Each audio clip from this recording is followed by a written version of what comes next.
మీరు ఏదైతే నాటుతా ఉన్నారో రేపొద్దున అది ఒక వృక్షమై మొత్తం సిస్టమ్ని నాశనం చేస్తుంది.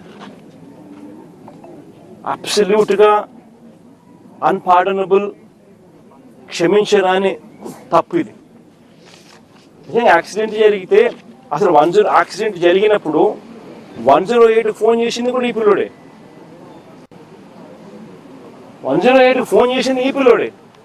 మరి నిజంగా చెడు ఉద్దేశం ఉంటే ఈ పిల్లోడు ఎందుకు 108 ఫోన్ చేస్తాడు? 108కు ఈ పిల్లోడు ఫోన్ చేయడమే కాదు, సిపిఆర్ కూడా, అంటే వాళ్ళ నాన్న డాక్టర్ కాబట్టి ఈ పిల్లోడు కూడా చూసి సిపిఆర్ చేస్తే, అంటే చెస్ట్ సిపిఆర్ అంటే ఫుల్ చెస్ట్ హార్ట్ పంప్ చేసే సిపిఆర్ది వాళ్ళ నాయన చేయడం చూసి ఆరాటపడి ఆ మనిషిని బ్రతికించాలని చెప్పి సిపిఆర్ కూడా చేసినాడు అందరి ముందర. జరిగేదంతా అందరి ముందర జరుగుతున్న విషయాలే. అంటే ఆ మనిషిని కాపాడడం కోసం తాపత్రయపడ్డాడు. 108 ఫోన్ చేసినాడు. మన పోలీసులకు ఆ తర్వాత ఇన్ఫార్మ్ చేసింది కూడా ఈయన నాయనే. మరి ఎవరైనా కూడా దాన్ని కప్పాలనో ఇంకొకటి చేయాలనో ఎవరు తాపత్రయపడాల. ఒక అన్ఫార్చునేట్ ఇన్సిడెంట్ జరిగింది. ఒక అన్ఫార్చునేట్ ఇన్సిడెంట్లో అందరూ కూడా కాపాడే ప్రయత్నమే చేస్తున్నారు తప్పనిచ్చి, దానికి బాధపడుతున్నారే తప్పనిచ్చి అయితే ఎవరు కూడా వాళ్ళ తప్పు లేదు. పాపం చేయగలిగింది ఏముంది? దాన్ని రాజకీయం చేయడం కోసం అని చెప్పి ఎంత దారుణంగా వీళ్ళు బిహేవ్ చేస్తూ ఉన్నారు అని అంటే నిజంగా ఆశ్చర్యంగా అనిపిస్తుంది నాకైతే. ఇదే చంద్రబాబు నాయుడు గారు, నేను అడుగుతా ఉన్నా, ఈయన చేసింది ఏంది? యాక్సిడెంట్లో మరణించిన ఆ వ్యక్తి, యాక్సిడెంట్లో గొర్రెలు కాపరి మరణిస్తే దాన్ని రాజకీయం చేసేందుకు చంద్రబాబు నాయుడు ఏం చేసినాడు? పాఠశాలదని యాదవ్ మంత్రిని పంపిస్తాడు ఇక్కడికి. పాఠశాలదని ఒక యాదవ్ మంత్రి ఇక్కడికి వచ్చి ఈడ ర్యాలీలు చేయిస్తాడు కులాల మధ్య చిచ్చు పెట్టేదానికి. ధర్మమేనా ఇది? అంటే ఏ పక్కైనా మత్స్యకారుడే కదా, అంటే ఇల్లు కొట్టుకొని సావని అయినా. అంటే ఏం తప్పు చేసినాడు ఈ పిల్లోడు? ఒక యాక్సిడెంట్ జరిగింది, పొరపాటున జరిగింది. జరిగిన దానికి నిజంగా మనసున్న ఎవరైనా ఉంటే వాళ్ళతో ఇద్దరితో కూర్చోబెట్టుకొని పొరపాటు జరిగిందమ్మా, కాంపెన్సేషన్ ఇంతకన్నా ఇంత ఎక్కువ ఇస్తామమ్మా, నీ కుటుంబాన్ని పూర్తిగా మేమే అన్ని రకాలుగా చూసుకుంటామమ్మా అని చెప్పి వీళ్ళతో భరోసా ఇప్పించాలి. నిజంగా అప్పలరాజు కూడా ఆ పని కూడా చేయడానికి కూడా ముందు కూడా పోయినాడు పాపం, మంచి ఉద్దేశంతో మంచి మనసుతోనే. ఇప్పుడు వీళ్ళు ఏం చేస్తా ఉన్నారు? దీన్ని రాజకీయం చేసి చెడగొట్టి వాళ్ళకి జరిగే మంచి కూడా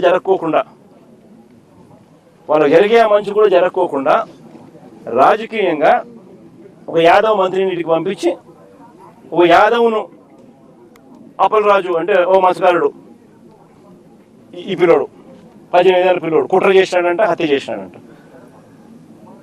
అని ర్యాలీలు.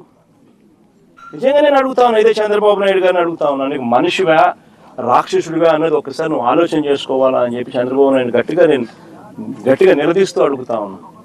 ఎందుకంటే ఒక మనిషి అనేవానికి మనసు ఉండాలి. This is beyond repair. అంటే ఒక ఏ ఇన్సిడెంట్ అయినా కానీ వదలకూడదు, దాన్ని ట్విస్ట్ చేయాలా, వక్రీకరించాలా, ఎవరినైనా నాశనం చేయాలా, నీ రాజకీయ అవసరాల కోసమైనా ఆలోచన చేయడం దుర్మార్గం అనిపించడం లేదా మీకు? Absolutely disgraceful. నిజంగా అడుగుతాను, ఇదే యాదవుల మీద చంద్రబాబు నాయుడు గారికి నిజంగానే ఇంత ప్రేమ ఉంది అన్నమాట పోనీ వాస్తవమేనా అంటే అది లేదు.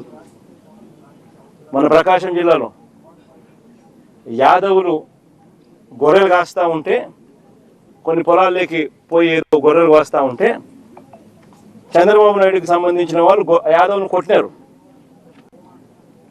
ప్రకాశం జిల్లాలో. It's been reported. కొడితే కేసు ఎవరి మీద పెట్టినారు తెలుసా? కొట్టడం మీద కాదు, యాదవుల మీద కేసు పెట్టినారు. నిజంగా నేను మనిషికి యాదవుల మీద నిజంగా ప్రేమ ఉందా అని అడుగుతా ఉన్నా. విశాఖపట్నం మేయర్, మొట్టమొదట యాదవ మేయర్ చరిత్రలో ఇంతవరకు ఎప్పుడు విశాఖపట్నం మేయర్గా ఒక యాదవ కులస్తులు ఎప్పుడు మేయర్ కాల.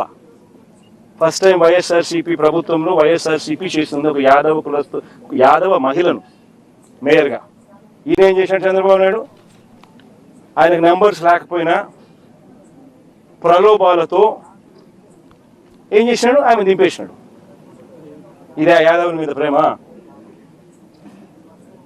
అంతెందుకు విశాఖపట్నంలో వైఎస్ఆర్సీపీ యాదవ భవనం కోసం విశాఖపట్నంలో ల్యాండ్ ఇచ్చింది.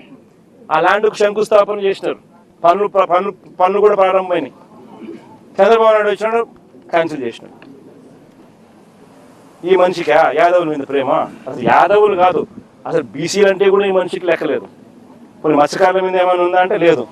మత్స్యకారుల లీడర్లను నాశనం చేయడం, కుట్రలు పని వాళ్ళను కుట్ర కోణంతో వాళ్ళను చరిత్రహీనులుగా చేసే కార్యక్రమం చేయడం. మొన్న విశాఖపట్నంలో మత్స్యకారులు చనిపోతే 7 మంది వేటకు